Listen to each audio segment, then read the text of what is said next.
جگہ کہاں ہے دل داغدار میں۔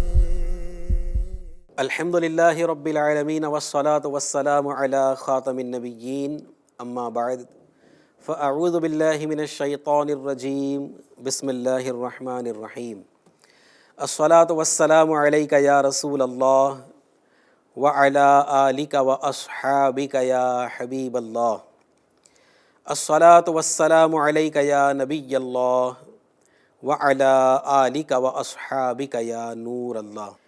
پیارے پیارے ایف جی این چینل کے ناظرین، ایک بار پھر آپ کی خدمت میں پروگرام دل کی بیماریاں لیے حاضر ہوں انشاءاللہ عز و جل۔ آج کے ایپیسوڈ میں دل کی ایک نہایت خطرناک بیماری کا تذکرہ ہوگا۔ آپ سے درخواست ہے کہ آخر تک پروگرام میں شامل رہیے گا۔ آئیے اپنے موضوع کی طرف چلنے سے پہلے اللہ پاک کے پیارے پیارے آخری نبی صلی اللہ علیہ وآلہ وسلم پر درود پاک پڑھنے کی ایک فضیلت سنتے ہیں۔ چنانچہ پیارے آقا مکی مدنی مصطفیٰ صلی اللہ علیہ وآلہ وسلم نے ارشاد فرمایا، مجھ پر درود پڑھو، اللہ پاک تم پر رحمت بھیجے گا۔ صلو علی الحبیب صلی اللہ تعالی علی محمد وعلی آلہ واصحابہ وبارک وسلم۔ ایف جی این چینل کے ناظرین، انشاءاللہ تبارک و تعالی اس پروگرام میں ہم دل کے ذریعے ہونے والے گناہوں پر ڈسکس کریں گے۔ دل کے ذریعے ہونے والے گناہ، میرے پیارے ناظرین کرام، اعلیٰ حضرت امام اہل سنت مولانا شاہ امام احمد رضا خان رحمۃ اللہ علیہ نے فتاوی رضویہ شریف میں 40 وہ گناہ تحریر فرمائے ہیں جن کا تعلق دل سے ہے۔ یہ گناہ دل سے ہوتے ہیں۔ اور بھی دیگر بزرگان دین رحمہم اللہ المبین نے دل کے ذریعے ہونے والے گناہوں کا تذکرہ اپنی کتابوں میں کیا ہے۔ تو آج انشاءاللہ تبارک و تعالی دل کی ایک بیماری کے حوالے سے انشاءاللہ ہم گفتگو کریں گے، اور یہ بڑی ہی خطرناک بیماری ہے۔ آج کے اس ایپیسوڈ میں ہم دل کی ایک مہلک بیماری جس کا نام ہے ریاکاری، انشاءاللہ ریاکاری کے حوالے سے ہم گفتگو کریں گے کہ ریاکاری یہ کتنا خطرناک مرض ہے، اس کے کس قدر نقصان ہیں۔ آئیے سب سے پہلے ہم ریاکاری کی تعریف سنتے ہیں۔ تعریف مینس ڈیفینیشن۔ ریاکاری کہتے کسے ہیں؟ کیونکہ جب تک معلوم نہیں ہوگی پتہ کیسے چلے گا کہ میں ریاکاری کر رہا ہوں۔ ریاکاری کہتے کسے ہیں، اس کو توجہ کے ساتھ سنیے۔ ریا کے لغوی معنی ہے دکھاوا، دکھاوا کرنا۔ شیخ طریقت امیر اہل سنت بانی دعوت اسلامی حضرت مولانا محمد الیاس عطار قادری رضوی دامت برکاتہم العالیہ اپنی بڑی ہی پیاری کتاب جس کا نام ہے نیکی کی دعوت، اس کے صفحہ نمبر 66 پر 66 نمبر پر ریاکاری کی ڈیفینیشن اس طرح بیان کرتے ہیں: اللہ پاک کی رضا کے علاوہ کسی اور ارادے سے عبادت کرنا۔ گویا عبادت سے یہ غرض ہو، اس نیک کام سے یہ غرض ہو کہ لوگ اس کی عبادت پر آگاہ ہوں تاکہ وہ ان سے مال بٹوریں، یا لوگ اس کی تعریف کریں، یا اسے نیک آدمی سمجھیں، یا اسے عزت وغیرہ دیں۔ ناظرین کرام، ریاکاری کے حوالے سے قرآن پاک میں بھی اللہ تبارک و تعالیٰ نے ہماری رہنمائی فرمائی ہے۔ چنانچہ اللہ رب العزت پارہ 3 سورۃ البقرہ کی آیت نمبر 264 میں ارشاد فرماتا ہے: یا ایھا الذین آمنوا لا تبطلوا صدقاتکم بالمن والاذی کالذی ينفق مالہ رئاء الناس ولا یؤمن باللہ والیوم الآخر فمثلہ کمثل صفوان علیہ تراب فأصابہ وابل فترکہ صلدا لا یقدرون علی شیء مما کسبوا۔ ترجمہ کنز الایمان: اے ایمان والو، اپنے صدقے باطل نہ کر دو، احسان رکھ کر اور ایذا دے کر اس کی طرح جو اپنا مال لوگوں کے دکھاوے کے لیے خرچ کرے اور اللہ اور قیامت پر ایمان نہ لائے تو اس کی کہاوت ایسی ہے جیسے ایک چٹان کہ اس پر مٹی ہے، اب اس پر زور کا پانی پڑا، جس نے اسے نرا پتھر کر چھوڑا، اپنی کمائی سے کسی چیز پر قابو نہ پائیں گے۔ صدر الافاضل حضرت علامہ مولانا سید محمد نعیم الدین مراد آبادی رحمۃ اللہ علیہ اس آیت مبارکہ کے تحت اپنی تفسیر خزائن العرفان میں فرماتے ہیں، یعنی جس طرح منافق کو رضائے الہی مقصود نہیں ہوتی، وہ اپنا مال ریاکاری کے لیے خرچ کرتا ہے، لوگوں کو دکھاوے کے لیے خرچ کر کے ضائع کر دیتا ہے، اس طرح تم احسان جتا کر اور ایذا دے کر اپنے صدقات کا اجر ضائع نہ کرو، برباد نہ کرو۔ یہ آیت منافق ریاکار کے عمل کی مثال ہے کہ جس طرح پتھر پر مٹی نظر آتی ہے لیکن بارش سے وہ سب دور ہو جاتی ہے، خالی پتھر رہ جاتا ہے، یہی حال منافق کے عمل کا ہے کہ دیکھنے والوں کو معلوم ہوتا ہے کہ عمل ہے، اور روز قیامت وہ تمام عمل باطل ہوں گے کیونکہ رضائے الہی کے لیے نہ تھے۔ اللہ اکبر، اللہ اکبر۔ میرے پیارے پیارے ناظرین کرام، غور کرنے کا مقام ہے۔ بندہ خوب نیکیاں کرے، خوب نمازیں پڑھے، خوب عبادت کرے، خوب تلاوت کرے، خوب صدقہ و خیرات کرے، خوب نیکیاں کرے، لیکن اس کے باوجود اس کی ساری نیکیاں برباد ہو جائیں، اس کی نیکیوں کا اجر اس کو نہ ملے، تو آپ بتاؤ کہ وہ بندہ کس قدر نقصان میں ہوگا، کس قدر خسارے میں ہوگا۔ اور نیکیاں برباد کیسے ہوتی ہیں، نیکیاں ضائع کیسے ہوتی ہیں؟ کیوں نیکی کرنے والے کو اس کے نیک اعمال کا صلہ نہیں دیا جاتا؟ کیوں اس کو اجر و ثواب سے محروم کیا جاتا؟ وجہ بتائی گئی۔ وہ عمل جسے اللہ پاک کی رضا کے لیے کیا جانا چاہیے تھا، وہ عمل بندہ لوگوں کو دکھانے کے لیے کرتا ہے۔ تو لوگوں کو دکھانے کے لیے عمل کرنا، لوگوں کو دکھانے کے لیے نمازیں پڑھنا، لوگوں کو دکھانے کے لیے نفلی روزے رکھنا، لوگوں کو دکھانے کے لیے نفلی نمازیں پڑھنا، لوگوں کو دکھانے کے لیے صدقہ و خیرات کرنا، لوگوں کو دکھانے کے لیے کسی کی مدد کرنا، اگر میرے پیارے اسلامی بھائیو یہ فاسد نیت عمل کے ساتھ شامل ہے کہ لوگ میری نیک نامی کو جانے، میرے عمل پر مطلع ہوں، مجھے تہجد گزار کہا جائے، مجھے عبادت گزار کہا جائے، مجھے سخی کہا جائے، مجھے بہت نیک سمجھا جائے، اگر اس نیت کے ساتھ کوئی عمل کر رہا ہے لوگوں کو دکھانے کے لیے، تو یاد رکھیں میرے پیارے اسلام بھائیو، ایسا کرنے والے کا عمل برباد ہو جاتا ہے، اس کو اس کی نیکیوں کا اجر نہیں ملے گا۔ یہی وجہ ہے میرے پیارے پیارے ناظرین کرام، ہمارے بزرگان دین رحمہم اللہ المبین اپنی نیکیوں کو اس طرح چھپاتے تھے، اس طرح چھپانے کی کوشش کرتے تھے جس طرح ہم لوگ اپنے گناہوں کو چھپانے کی کوشش کرتے ہیں۔ حضرت داؤد طائی رحمۃ اللہ تعالیٰ علیہ، میرے پیارے اسلام یہ بڑے پائے کے ولی ہوئے ہیں، زبردست۔ آپ پڑھیے گا ان کے واقعات، ان کی سیرت پڑھیے گا، آپ کا ایمان تازہ ہو جائے گا، کیسے کامل بزرگ تھے۔ انہوں نے 40 سال تک مسلسل روزے رکھے۔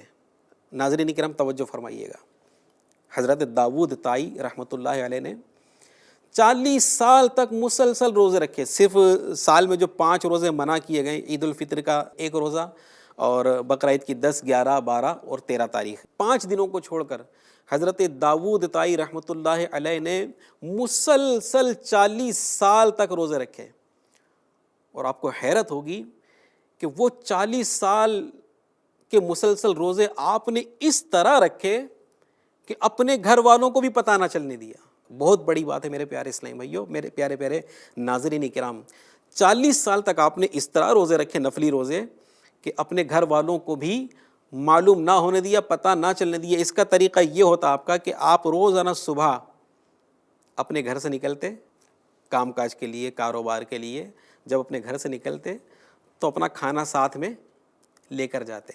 گھر والوں کو لگتا ہے کہ یہ دوپہر کا کھانا ساتھ میں لے کر جا رہے ہیں، خود نہیں کھاتے، کسی فقیر کو، کسی غریب کو کھانا کھلا دیتے اور پھر گھر آ کر آپ افطار کر لیتے۔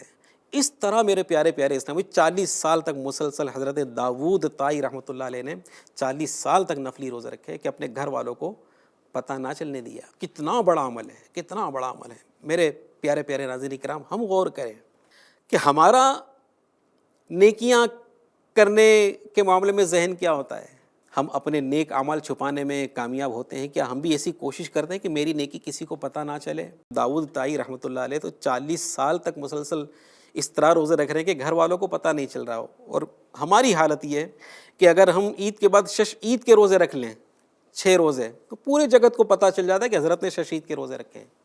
عید کے دن ان سے ملنے جاؤ تو بولتے ہیں میں آج نہیں ملوں گا، میں تو 6 دن کے بعد ملوں گا۔ پھر وہ 6 دن کے بعد 6 دن کے روزے رکھ کر لوگوں سے عید مل رہے ہوتے ہیں۔ اب ظاہر بات ہے کہ جب عید کے 6 دن کے بعد یہ ملنے جائے گا عید مبارک کرنے، تو لوگ پوچھیں کیوں آج تو میں نے عید کے روزے رکھے تھے، اور وہ اس کو اچھا سمجھ رہا ہوتا ہے۔ یعنی ہماری حالت میرے پیارے اسلامیوں ایسی ہے کہ کوئی نیک عمل ہم سے ہو جائے تو جب تک وہ لوگوں کو پتہ نہیں چلتا نا، ہم بے قرار رہتے ہیں۔ ہمیں کچھ ہو رہا ہوتا ہے کہ کس طرح میرے نیک عمل کا، اگر تہجد پڑھ لی کسی دن، اب کوشش ہوتی ہے کس طرح لوگوں کو پتہ چلے کہ حضرت نے آج تہجد پڑھی ہے۔ میں تو رمضان میں اتنے قرآن ختم کرتا ہوں، میں تو اتنے درود شریف پڑھتا ہوں، میں نے تو اتنے حج کیے ہیں، اتنے عمرہ کیے ہیں۔ یہ بندہ کوشش کرتا ہے، بلکہ بسا اوقات خود مطلب کہ اس کی خواہش ہوتی کہ میرے یہ عمل لوگوں کو پتہ چل جائیں۔ غور فرمائیں میرے پیارے اسلامی بھائیوں، یہ کیا ہے؟ یہی تو ریاکاری ہے، لوگوں کو دکھانے کے لیے عمل کرنا، اپنی نیکیوں پر لوگوں کو مطلع ہونے کی خواہش کرنا۔ اپنی تہجد کا لوگوں پر اظہار کر رہے ہیں، اپنے ذکر و درود کا لوگوں پر اظہار کر رہے ہیں، اپنی تلاوت کا لوگوں پر اظہار کر رہے ہیں۔ آپ کیا سمجھتے ہیں کہ یہ ایسے ہی ہم نے لوگوں پر ظاہر کر دیا اور ہوا میں اڑ گیا؟ یہ وہ عمل ہے میرے پیارے اسلامی بھائیو۔ توجہ چاہوں گا، کئی میرے اسلامی بھائی اور اسلامی بہنیں ماشاء اللہ رجب کے روزے رکھتے ہیں، شعبان کے روزے رکھتے ہیں، اور پھر رمضان سے مل جاتے ہیں، پھر رمضان کے بعد عید کے مہینے میں عید کے روزے رکھتے ہیں۔ اب یہ دیکھیں، اس نے کوشش کی، مسلسل روزے رکھتا آ رہا ہے رجب کے مہینے سے۔ ظاہر بات ہے تکلیف ہوتی ہے، یہ ایک تکلیف پر مبنی عمل ہے، آسان عمل تو نہیں ہے نا کنٹینیو اتنے روزے رکھنا، لیکن ایک چھوٹی سی نادانی اس عمل کو برباد کر دیتی ہے۔ وہ نادانی کیا ہے؟ وہ نادانی ہے لوگوں کو دکھانا، اپنے نیک عمل پر لوگوں کو مطلع کرنا، لوگوں کو میری نیکی پتہ چل جائے۔ جی ہاں میرے پیارے اسلامی، اس طرح اگر دکھاوے کے لیے عمل کیا ہے، لوگوں کو دکھانے کے لیے عمل کیا ہے، لوگوں کی واہ وصول کرنے کے لیے عمل کیا ہے، معاشرے میں اپنی عزت اور اپنا مقام بنانے کے لیے اگر عمل کیا ہے، تو یاد رکھیے میرے پیارے اسلامی، اس طرح کرنے سے وہ نیک عمل برباد ہو جاتا ہے۔ میں آپ کو حدیث پاک سناتا ہوں۔ اللہ پاک کے پیارے آخری نبی صلی اللہ تعالی علیہ وآلہ وسلم نے ارشاد فرمایا، مجھے تم سب پر سب سے زیادہ شرک اصغر یعنی ریا، یعنی دکھاوے میں مبتلا ہونے کا خوف ہے۔ کون فرما رہے ہیں؟ میرے اور آپ کے پیارے آقا صلی اللہ علیہ وسلم، مجھے تم پر سب سے زیادہ شرک اصغر ریا یعنی دکھاوے میں مبتلا ہونے کا خوف ہے۔ اللہ پاک قیامت کے دن کچھ لوگوں کو ان کے اعمال کی جزا دیتے وقت ارشاد فرمائے گا کہ ان لوگوں کے پاس جاؤ جن کے لیے دنیا میں تم دکھاوا کرتے تھے، اور دیکھو کہ کیا تم ان کے پاس کوئی جزا پاتے ہو۔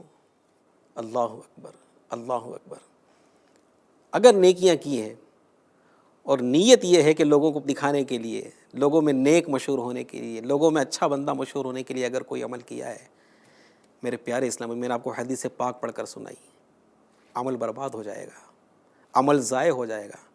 کس قدر اس وقت میرے پیارے اسلام شرمندگی ہوگی، کس قدر اس وقت حسرت ہوگی جب یہ کہا جائے گا کہ ان لوگوں کے پاس جا کر اپنا اجر تلاش کرو جن کو دکھانے کے لیے تم نے عمل کیا تھا۔ میں بھی غور کروں، آپ بھی غور کریں میرے پیارے ناظرین کرام، ہم کوئی بھی عمل کر رہے ہیں، کوئی بھی نیک عمل کر رہے ہیں، ہماری نیت کیا ہوتی ہے؟ مسجد میں پنکھا لگا دیا، پورے محلے کو پتہ چلنا چاہیے کہ پنکھا حضرت نے لگایا ہے۔ مسجد میں اے سی لگا دیا، سب کو پتہ چلنا چاہیے کہ اے سی میں نے لگایا ہے۔ امام صاحب نام لے کر دعا کر دینا، بھائی کیوں یہ خواہش کر رہے ہو؟ ہاں یا اللہ جس نے ہماری مسجد میں اے سی لگایا اس کو برکتیں عطا فرما۔ یہ کیوں گدگدی مچ رہی ہے کہ لوگوں کو پتہ چلے کہ اے سی میں نے لگایا ہے، پنکھے میں نے لگائے، کسی غریب کی مدد کر دی، کتنے لوگوں میں اس کا چرچا کرتے ہیں، کسی غریب کی بچی کی شادی کروا دی، کتنے لوگوں میں اس کا ڈنکا پیٹتے ہیں۔ اچھا یہاں پر ایک بات ضرور میں عرض کروں گا میرے پیارے ناظرین کرام، اگر کسی نے مسجد میں اے سی دیا، اس پر اپنا نام لکھوا دیا، پنکھے لگوائے اس پر اپنا نام لکھوا دیا، تو مجھے اور آپ کو یہ حق نہیں کہ ہم اس کو ریاکار کہیں۔ ریا کا جو تعلق ہے یہ دل سے ہے، اور ہم کسی کا دل نہیں پڑھ سکتے، کسی کے دل کے حال ہم معلوم نہیں کر سکتے۔ اللہ پاک جس کو یہ قوت عطا فرمائے، جس کو یہ صلاحیت عطا فرمائے، بے شک وہ دلوں کے حالات سے بھی آگاہ ہو جاتے ہیں، لیکن مجھے اور آپ کو یہ اجازت نہیں کہ ہم کسی کا عمل دیکھ کر اس کو ریاکاری کا فتویٰ دیں کہ یہ ریاکاری کے لیے عمل کر رہا ہے۔ اس کی نیت کیا ہے وہ جانتا ہے، اللہ بہتر جانتا ہے۔ غور ہمیں کرنا ہے کہ میں اگر کوئی نیک عمل کر رہا ہوں اور میرے اندر یہ خواہش ہو رہی ہے کہ میں پنکھے پر نام لکھوا دوں، اے سی پر نام لکھوا دوں، یہ کیوں میں کر رہا ہوں؟ میں نے کیوں امام صاحب سے کہا کہ میرا نام لے کر دعا کرنا؟ کہیں ایسا تو نہیں کہ دعا کے ذریعے لوگوں کو پتہ چل جائے کہ ہاں جو یہ مسجد میں قالین بچھائی ہے حضرت نے بچھائے، اے سی حضرت نے لگایا، پنکھے حضرت نے لگائے۔ اگر یہ نیت ہے کہ لوگوں کو پتہ چل جائے، لوگوں میں میری نیک نامی ہو، تو پھر میرے پیارے اسلامی بھائیوں وہ نیکی بہت کم چانس ہے کہ وہ اللہ کی بارگاہ میں قبول ہو۔ ایک بزرگ کا میں نے یہ قول پڑھا تھا، وہ فرماتے ہیں کہ اگر میرا بس چلے تو میں اپنی نیکیوں کو اعمال لکھنے والے فرشتوں سے بھی چھپا دوں، بس میں جانوں میرا رب جانے، فرشتوں تک کو پتہ نہ چلنے دوں کہ میں نے فلاں نیکی کی ہے۔ یہ ہمارے بزرگوں کا عالم ہوتا تھا نیک اعمال کرنے کے بعد، کیونکہ وہ جانتے تھے ریاکاری کی تباہ کاری کہ ریاکاری سے میرے پیارے اسلامی عمل برباد ہو جاتے ہیں۔ اور صرف عمل ہی برباد نہیں ہوتے، بلکہ اگر ریاکاری کے لیے کوئی کام کیا ہے، دکھانے کے لیے کوئی عبادت کی ہے، دکھانے کے لیے تلاوت کی ہے، دکھاوے کے لیے کسی کی مدد کی ہے، دکھاوے کے لیے مسجد میں کچھ کام کرا دیا ہے، تو عمل تو برباد ہوگا۔ لیکن اس سے بھی زیادہ تشویش کی بات یہ ہے میرے پیارے ناظرین کرام کہ اگر ریا کے ساتھ کوئی نیک عمل کیا ہے تو اب وہ نیکی نہیں رہتی، وہ نیکی نہیں رہتی، بلکہ ریا کے ساتھ کیے ہوئے عمل پر بندہ دوزخ کا حقدار ہوتا ہے، عذاب نار کا حقدار ہوتا ہے۔ ایک بڑی عبرت انگیز حدیث پاک آپ کو سناتا ہوں، سنیے۔ حضرت سیدنا ابو ہریرہ رضی اللہ عنہ سے روایت ہے، محبوب رب العالمین جناب صادق و امین صلی اللہ علیہ وآلہ وسلم نے ارشاد فرمایا کہ قیامت کے دن اللہ پاک اپنے بندوں کے درمیان فیصلہ کرنے کے لیے ان پر اپنی شان کے مطابق تجلی فرمائے گا۔ اس وقت ہر امت گھٹنوں کے بل کھڑی ہوگی۔ سب سے پہلے جن لوگوں کو بلایا جائے گا ان میں ایک قرآن کریم کا حافظ، دوسرا راہ خدا میں مارا جانے والا شہید، اور تیسرا سخی ہوگا جس نے اپنے مال سے سخاوت کی ہوگی۔ اللہ پاک حافظ سے ارشاد فرمائے گا، کیا میں نے تجھے اپنے رسول پر اتارا ہوا کلام نہیں سکھایا تھا؟ وہ عرض کرے گا کیوں نہیں اے رب۔ اللہ عز و جل ارشاد فرمائے گا، پھر تو نے اپنے علم پر کتنا عمل کیا؟ وہ عرض کرے گا یا رب میں دن رات اسے پڑھتا رہا۔ اللہ پاک ارشاد فرمائے گا تو جھوٹا ہے۔ اسی طرح فرشتے بھی کہیں گے تو جھوٹا ہے۔ پھر اللہ عز و جل اس سے ارشاد فرمائے گا تیرا مقصد تو یہ تھا کہ لوگ تیرے بارے میں یہ کہیں کہ فلاں شخص قاری قرآن ہے، اور وہ تجھے دنیا میں کہہ لیا گیا۔ پھر اس مالدار کو لایا جائے گا جس نے صدقہ و خیرات کیا ہوگا، سخی کو لایا جائے گا۔ اللہ پاک اس سے ارشاد فرمائے گا کیا میں نے تجھ پر اپنی نعمتوں کو اتنا وسیع نہ کیا کہ تجھے کسی کا محتاج نہ ہونے دیا؟ وہ عرض کرے گا کیوں نہیں اے رب۔ اللہ پاک ارشاد فرمائے گا تو نے میرے عطا کردہ مال کا کیا کیا؟ وہ عرض کرے گا میں اس مال کے ذریعے صلہ رحمی کرتا اور تیری راہ میں صدقہ کیا کرتا تھا۔ اللہ پاک ارشاد فرمائے گا تو جھوٹا ہے۔ اسی طرح فرشتے بھی اس سے کہیں گے کہ تو جھوٹا ہے۔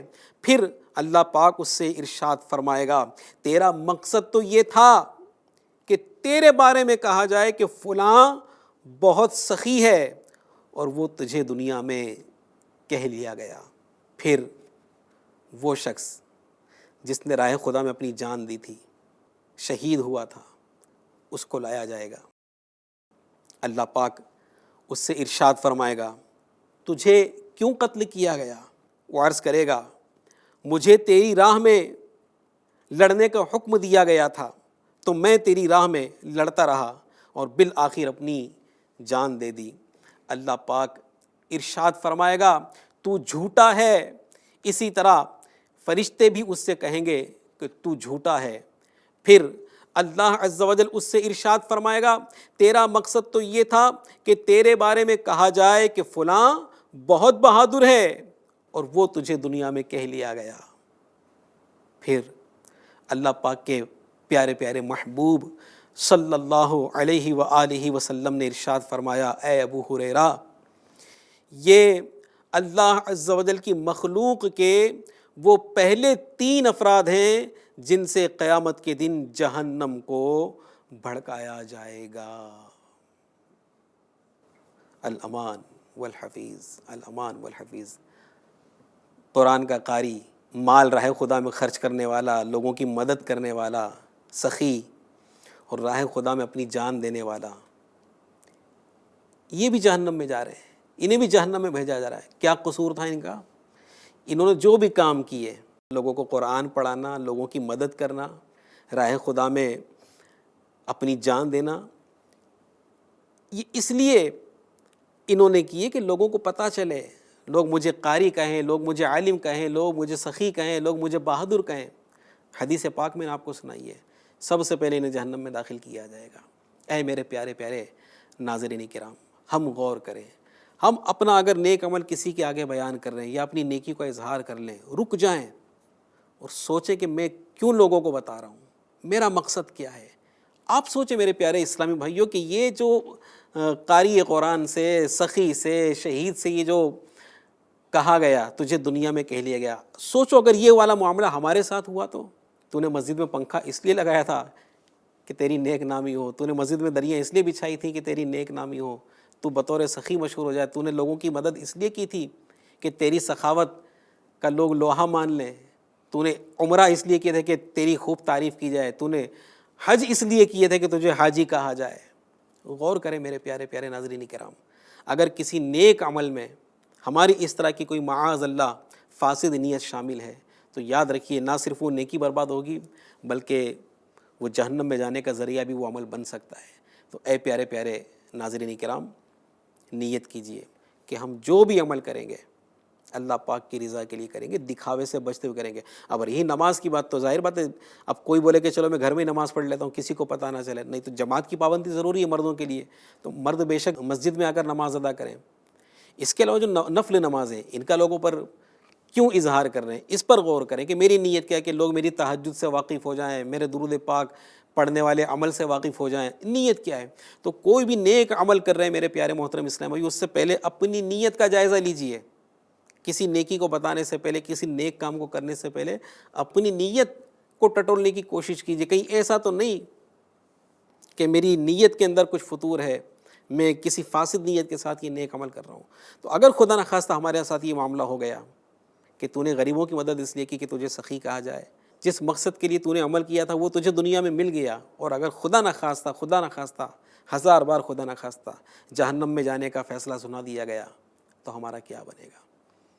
تو اے پیارے پیارے ناظرین کرام، عمل کرنا بے شک بہت اچھی بات ہے، نیک عمل کرنا بہت اچھی بات ہے، تلاوت قرآن کرنا بہت اچھی بات ہے، تہجد پڑھنا بہت اچھی بات ہے، غریبوں کی مدد کرنا بہت اچھی بات ہے، لیکن یہ عمل کرنے سے زیادہ ضروری ہے کہ ہم اپنے اس عمل کی حفاظت کریں، اپنی اس نیکی کی حفاظت کریں، اس میں کوئی فاسد نیت شامل نہ ہونے دیں، داخل نہ ہونے دیں۔